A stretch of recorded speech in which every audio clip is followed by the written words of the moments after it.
Chromebook itu didorong dan diangkat itu ketika pandemi COVID ada. Jadi awalnya pemerintah itu mengangkat Chromebook sebagai sebuah perangkat pembelajaran dalam dunia pendidikan. Awalnya kan masuknya ke dunia pendidikan nih. Di awal COVID, di pertengahan itu gimana caranya mentransformasi pembelajaran yang ke arah digital. Jadi ke arah yang jarak jauh, yang harus membutuhkan aplikasi bantuan yang lain, itu biar lebih cepat terkoneksi. Maka kita membutuhkan perangkat yang lebih ringan. Mungkin teman-teman udah biasa pakai laptop, udah biasa pakai perangkat komputer personal. Nah, si Chromebook ini datang dengan kemudahan yang lebih banyak dari perangkat-perangkat itu.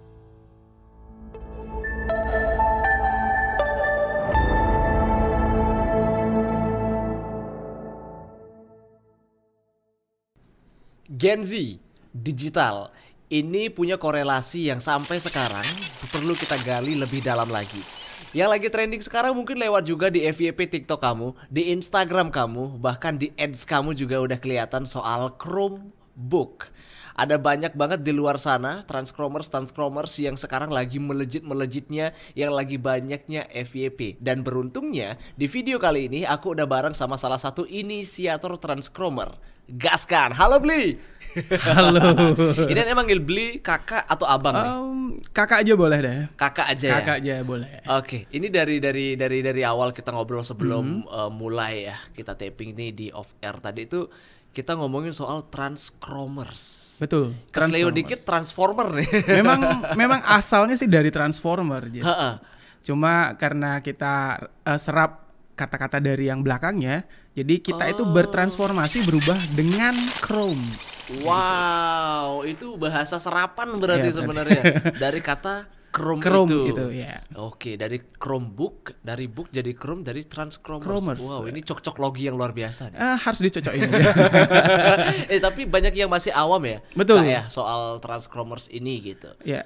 Dan bahkan saya pun baru-baru ini kalau nggak FYP nggak tahu tuh Chromebook beneran. Berarti udah pernah lihat Chromebook secara langsung kan? Udah ya? pernah. Tapi itu pun ya taunya dari TikTok. Karena ada lah doi yang bilang dia pengen Chromebook yang nuansanya anak senja. Bingung saya. Gimana maksudnya gitu. Oke. Gimana tuh Kak? Coba dikasih gambarannya.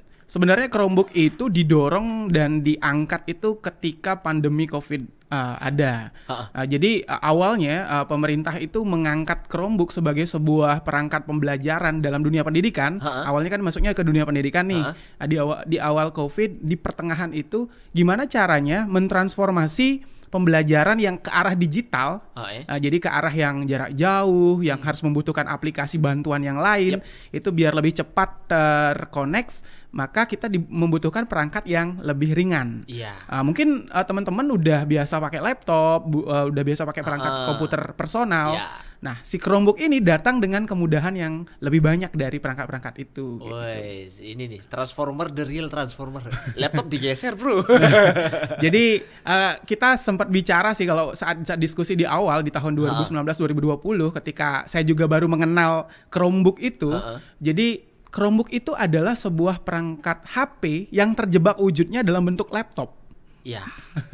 Jadi di dalamnya ya Android, cuma bentuknya laptop. Iya gitu. benar, Android ya. Kita harus note dulu di sini. Jadi di dalamnya itu adalah fitur teman Pro 2, bukan yang kayak dia itu laptop biasa. Bukan laptop biasa. Jadi itu adalah sebuah transformasi emang. Saya juga awalnya bingung Kak. Ini sama aja deh perasaan gitu. Tapi awalnya sih bentuknya sama aja sama laptop, cuma ketika kita kulik-kulik dalamnya, ini HP, cuma bentuk wujudnya adalah laptop. Ya mungkin mirip sama semi notebook gitu ya. Semi notebook, cuma di dalamnya bisa kita explore lebih banyak sih. Iya benar ya, ininya kayak ChatGPT-nya tapi versi Chrome-nya. Bukan versi beta ya, udah premium nih gitu. Beta berbayar lagi dong, aduh. Tapi ya kenapa memilih untuk terjun sebagai seorang inisiator transchromers ini? Karena kan profesi sehari-hari sebagai guru ya. Jadi sebagai guru yang paling merasakan dampak bagaimana pandemi COVID itu mempengaruhi metode strategi mengajar kami. Jadi dengan adanya Chromebook, nah itu tuh salah satu alasannya kenapa kok mau menjadi seorang inisiator sebagai penggerak untuk bertransformasi menggunakan Chromebook. Karena ada hal yang bisa dimudahkan dengan adanya Chromebook. Berarti dalam keseharian mengajar, Yap. Chromebook ini juga menjadi salah satu bentuk bahan mengajar juga ya? Iya, media mengajar iya, sumber belajar iya, sebagai media apa itu peraga juga iya. Wow. Karena ini kebetulan nih ya, karena saya jadi guru di sebuah sekolah yang memiliki Chromebook. Teman-teman nih boleh cari nih di Buleleng. Di sekolah saya itu adalah pemilik Chromebook terbanyak di Buleleng. Wah. Mungkin bisa di Bali, Kak. Mungkin bisa di Bali. Kalau Iya. di Indonesia udah ada di SMP sebuah SMP negeri di Madiun, itu udah memiliki 600 unit. Kalau kami itu masih 153 unit Chromebook. Wah, ini kalau yang nonton episode podcast kita kali ini nih, kalau di sekolah dipanggil Bapak siapa? Bapak Yudi. Oke. Kak Yudi juga sering sih. Oh, lebih sering panggil kakak. Ya. Justru Karena kalau Wah. kita di pramuka, Iya. setua apapun kita dipanggilnya kakak. dipanggil kakak. Pasti. Beruntungnya saya terjun juga di pramuka. Di Kan? pramuka. Woi, ini penontonnya kita nih kalau nonton itu Kak Yudi, Kak Yudi. Tapi kalau kita bahas soal Chromebook itu dari sekarang yang baru-baru ini FYP ya. Padahal kan dari sebelumnya juga udah banyak inisiator-inisiator di Sudah. luar sana gitu. Apa yang mendorong Kak Yudi untuk membuat Chromebook ini menarik dan menggait justru siswa ini mau ikut tren yang positif gitu? Oke. Jadi sebenarnya di saat awal 2020 itu ketika kami di Kabupaten Buleleng menerima bantuan pemerintah berupa Chromebook, itu ada sekitar sampai 35 sekolah yang juga sama persis menerima bantuan yang sama. Namun yang membedakan adalah bagaimana Chromebook itu dimanfaatkan di sekolah masing-masing. Ya. Nah kebetulan saya itu tipe orang yang suka nge-explore, Oke. yang suka ingin tahu ini apa sih gitu ya. Pertamanya sih juga rada-rada nggak suka karena ada beberapa tombol keyboard yang hilang. Karena kita udah kebiasaan pakai laptop biasa, komputer biasa. Kalau di Chromebook itu hilang. Kemudian ada beberapa fitur yang memang cara operasinya itu agak berbeda. Iya benar. Nah, ketika itu motivasi untuk nge-explore atau rasa ingin tahu yang berlebih, itu membuat saya bersemangat. Kalau ini dipakai ke anak-anak kayak gimana ya? Nah, karena jumlahnya lumayan 150, jadi bisa kita manfaatkan satu kelas, mungkin satu murid bisa dapat Chromebook satu atau mereka berdua berpasangan. Dan di dalamnya, nah ini fungsi di mana media sosial termanfaatkan dengan baik. Tidak hanya kakak, saya juga sering lihat Instagram atau TikTok tuh FYP-nya gimana sih aplikasi yang membantu pembelajaran kayak gitu. Jadi ini kita explore nih, kita kasih kenalin ke anak-anak. Kalau sekarang sih anak-anak kalau mau bikin presentasi udah tinggal pencet aja. Iya. Canva ada AI. Benar. Dia mau bikin presentasi sejarah kayak gitu kan, masukin aja kata kuncinya. Iya benar. Pakai Udah ada Chromebook. promnya sendiri. Sudah ada. Tinggal copas gitu ya. Iya. Kita tinggal cuman ada hal-hal yang pasti dirasakan agak berbeda ya. Bahkan Kak Yudi sebagai inisiator aja ngerasa ada beda tombol yang kurang. Jadi karena di Chromebook itu yang namanya control next page nggak ada tuh. Kita manual tuh. Ya. Nemuinnya manual. Backspace aja nggak ada. Iya, backspace aja nggak ada. Jadi mungkin agak ini termasuk teknologi shock juga. Iya betul. Jadi karena kita udah terbiasa sama yang lebih banyak, yang umum, ketika datang sesuatu yang baru dan berbeda, itu agak sedikit kagok sih kita. Cuma ya awalnya sih memang nggak banyak seperti tutorial kayak gitu nggak banyak ya. Jadi kita belajarnya ya manual, mandiri gitu ya, otodidak. Sehingga ya udah beberapa tahun ini udah sampai 4 tahun lebih ya. Saya mencintai Chromebook jadinya kayak gitu. Kalau di luar sekolah gimana? Tetap pakai juga. Ini kayak ada hak prerogatif buat si inisiator di sekolah untuk membawa Chromebooknya ke rumah, kemudian memanfaatkannya untuk kegiatan lain di luar sekolah, tapi tetap juga untuk pembelajaran. Kayak gitu. Dalam tanda kutip masih dalam ranahnya pendidikan gitu ya. Tapi kalau misalnya ya di luar selain daripada siswa-siswanya Kak Yudi yang juga ingin belajar soal Chromebook gimana Kak? Kalau yang di luar kita catat sebenarnya di Buleleng hampir semua sekolah memiliki itu minimal sih 15 unit. Minimal ya. Minimal itu udah di kayak memang apa itu semacam standarnya itu di sekolah ada 15 karena kalau di kita di pendidikan satuan pendidikan setiap tahunnya itu ada asesmen nasional berbasis komputer. Nah, sehingga pemerintah mendorong setiap sekolah punya komputer di sekolah. Dipakailah Chromebook. Nah, sehingga kalau yang lain sebenarnya di sekolahnya udah ada. Cuma nih pemanfaatannya kalau memang mau lebih banyak boleh berkunjung ke sekolah kami.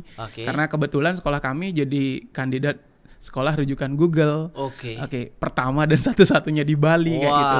Jadi boleh berkunjung. Kemudian boleh juga nih di nanti Agustus di hari kemerdekaan kan pemerintah kabupaten mengadakan Buleleng Development Festival. Nah, nanti berkunjung aja di stand kami karena kami bakal juga mensosialisasikan penggunaan Chromebook seperti apa, dan saya juga akan ada di sana untuk berbagi bagaimana pembelajaran yang lebih menyenangkan, yang lebih transformasi digital itu kerasa gitu lah. Bukan hanya perangkat yang dibawa sama murid itu dipakai untuk bermain gitu, tapi ada juga pembelajaran yang bisa mereka lakukan di sana kayak gitu. Nah, ini nih gokilnya tuh dapetnya di sini ya, karena perubahan digitalisasi emang perlu kita rasain banget ya. Kalau Transformer punya Optimus, Transformers punya Optimal. Betul, harus dioptimalkan kan. Optimal Prime ya dia. Mungkin ada yang masih gini ya, karena banyak yang bilang Chromebook itu punya genrenya, atau aja dia punya bidang-bidang tertentu gitu. Yang suka menulis ada Chromebook yang dia puisi banget, yang dia tempatnya tuh kita belajar soal sastrawan-sastrawan gitu. Memang seperti itu atau ada tipe-tipe lain atau mungkin ada konten-konten lain yang tersaji di Chromebook itu? Kalau Chromebook dia bentuknya pribadi, artinya Chromebook yang usernya itu adalah non pendidikan, itu bisa kita explore lebih banyak. Kalau yang memang suka menulis, mungkin aplikasi yang bisa diinstal di sana karena nyambungnya ke Play Store juga. Jadi suka menulis, suka baca, mungkin bisa aplikasi-aplikasi yang kayak bikin komik, baca webtoon yang kayak gitu, novel dan sebagainya bisa. Tapi kalau untuk diperuntukannya ke pendidikan, jadi di sini nih pintarnya kementerian untuk menyaring dan memfilter apa hal-hal negatif yang mungkin akan masuk ke anak. Jadi kalau yang untuk pendidikan, Chromebooknya itu kayak terkunci, terenskripsi, sehingga yang bisa masuk aplikasinya hanya pendidikan. Game bisa, tapi gamenya pendidikan. Terus aplikasinya Canva desain banget, visual banget, itu ya memang untuk pendidikan. Semuanya sih difilter kalau untuk pendidikan. Tapi kalau untuk yang penggunaan pribadi, banyak banget yang bisa kita explore. Wow, jadi ada perbedaan ketika kita misalnya pakai yang dia pendidikan dan juga di ranah pribadi gitu, atau sebagai personal usernya. Nah, ini menarik nih. Kalau misalnya ternyata siswanya Kak Yudi, dia di luar juga punya sebagai personal user nih. Jadi dia kan otomatis udah explore panjang gitu. Sejauh ini gimana penerimaan siswa-siswa Kak Yudi terkait dengan Chromebook yang sekarang? Kalau di sekolah ini juga sebuah transformasi yang bagus digitalisasi di sekolah itu adalah setiap anak di sekolah itu punya satu akun yang kalau kita lihat sih maksimalnya di 20 GB. Ya, drive-nya di 20 GB dan itu bisa mereka manfaatkan dan login di Chromebook-nya, mereka memaksimalkan itu. Jadi ya mereka sudah punya akun premium sendiri, kemudian sekolah memberikan kesempatan untuk menggunakan Chromebook, mereka tuh seneng. Jadi di sekolah nih Kak ya, ada semacam kayak semangat tuh. Mereka pulang, tapi ada beberapa anak yang emang suka nongkrong di sekolah. Nah itu lab komputer. Kalau zaman dulu kita nongkrongnya di kantin mungkin. Dulu tuh nongkrongnya di kantin. Kalau enggak di pojokan sekolah, bekalnya snack.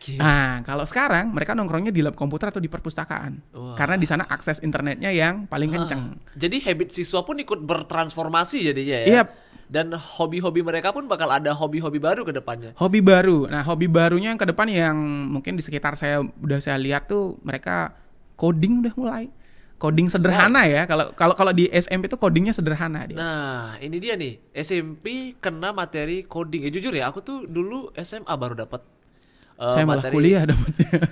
SMA baru dapat tentang coding-mengcoding dan itu pusing banget belajar ya. Pusing banget belajar. Kita cuman nentuin kenapa sih di website kalau diklik enter bisa jalan ya ampun. Mikirin itu aja susah banget. Dan sekarang SMP udah ada. SMP sudah dikenalkan karena memang kurikulumnya seperti itu. Wow. Didukung sama perangkat yang sudah ya optimal. Jadi tinggal ngefektifin gimana mereka diberikan kesempatan untuk memaksimalkan itu kayak gitu. Wah. Jadi mereka udah bisa coding, dan hebatnya mungkin saya udah belum bisa seperti itu. Anak-anak udah bisa bikin game. Bikin game sederhana, mereka tuh saling tukar, mainin dong game saya. Jadi mereka, kayak ini kurangnya. Jadi dia jadi developer, temennya jadi evaluatornya, supervisornya kayak gitu. Jadi ketukar. Tapi kalau udah berhasil gamenya run, ya mereka sebar ke teman-temannya kayak gitu. Ini jadinya circle-nya positif ya. Istilahnya kalau kamu jangan main game terus dong gitu. Bikin game. Saya tidak main game, saya bikin game. Jadi kalau ada murid yang lama nongkrong di laptop, ya bukan berarti nonton yang aneh-aneh ya. Iya. Dia mungkin bisa jadi kreator sebuah game pendidikan. Dia lagi bertransformasi tuh, mikirnya ini kode berikutnya apa nih gitu. Dia harus jalan, harus ke sini gitu. Untuk akunnya sendiri, dia ada batas limitnya atau justru mereka siswa itu udah lulus misalnya, dia masih bisa pakai? Kalau dia yang sudah lulus, kalau kita di SMP kan 3 tahun. Nah, ketika mereka udah lulus, mereka tinggal lapor aja ke kami. Jadi ketika lapor ke kami, biasanya bisa diperpanjang untuk jenjang berikutnya. Jadi nanti mereka di SMA sama SMK bisa pakai itu lagi, tapi migrasi. Jadi akun mereka itu kan domainnya adalah SMP ID. Jadi kalau memang lapor ke kami juga lapor ke Pusdatin namanya, pusat data di kementerian, ya mereka kan dimigrasi. Jadi tetap misalkan akunnya Yudi dari SMP ID menjadi SMA ID atau SMK ID kayak gitu. Seru banget ya. Tapi kalau misalnya Abdi Putra SMP ID ya, aku naik ke jenjang SMA tinggal ubah tuh. Jadinya Abdi SMA ID. Nanti datanya nggak hilang. Berarti history sebelumnya yang udah sempat kita bikin atau exploring kita yang sebelumnya tuh masih bisa tetap dilihat pada saat Karena sistemnya cloud ya aman sih sebenarnya. Untuk penyimpanannya sendiri gimana? Sejauh ini aman sih. Jadi dengan kapasitas 20 mungkin untuk seusia anak SMP masih cukup. Kalau guru dapatnya lebih spesial lagi, dia dapatnya 100 GB. Iya, kalau bila perlu 1 tera ya, karena guru gitu ya. Buat apa juga. Tapi kalau gurunya inovatif, kemudian kreatif, mungkin banyak konten yang dibuat, ya itu memang dibutuhkan sih. Tapi kan justru jadi tantangan sendiri gak sih Kak? Karena kalau misalnya siswanya dia udah bertransformasi, mau nggak mau, gurunya kan harus ikut. Dan nggak semua guru pasti. Iya, pasti ada yang kena teknologi shock juga. Ini apa sih gitu? Mau orang ngajarnya pakai gini gitu.